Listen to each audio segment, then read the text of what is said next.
반도체는 지난 1989년부터 2007년, 그리고 2013년부터 지난해까지 단일 품목으로 우리나라 수출 1위 상품이었습니다. 하지만 코로나19 일상 회복 이후 IT 수요가 줄면서 수출이 지난해 8월부터 11개월 연속 감소했습니다.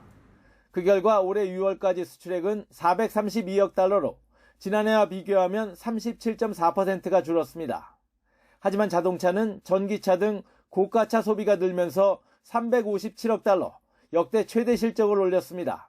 여기에다 차 부품까지 더하면 수출액 473억 달러로 반도체를 앞섰습니다.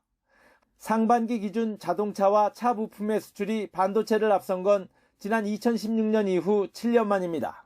흔들렸던 자동차 수요가 폭증하면서 작년하고 올해 들어서 자동차 수출이 많이 늘었고요.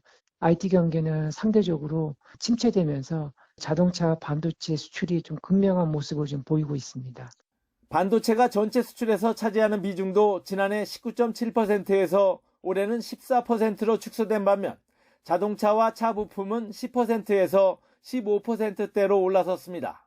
하지만 하반기에는 양상이 바뀔 가능성이 있습니다. 수출 주력 품목인 메모리 가격이 1년 전보다 60% 급락한 수준이지만 재고가 줄면서 최근 하락세가 둔화하고 있습니다. 여기에다 감산 효과가 더해지고 4분기부터는 챗GPT 등 인공지능 서비스 확대에 따른 고부가가치 메모리 수요가 늘 것으로 보이기 때문입니다. 고대역폭 메모리라고 불리는 HBM 쪽이 수요가 지금 많이 늘어나고 있는 상황이고 삼성전자 역시도 이에 적극적으로 대응하려는 모습을 보이고 있기 때문에 따라서 하반기에는 반도체 경기가 살아나고 글로벌 자동차 수요 증가세가 주춤한다고 가정했을 때 수출 품목 순위도 바뀔 수 있습니다. 하지만 전기차 등 친환경차 판매는 계속 늘고 중국과 베트남 같은 주요 반도체 수입국들의 경기 부진이 개선되지 않고 있어 판세는 연말쯤 가서야 가려질 것으로 보입니다. YTN 박홍구입니다.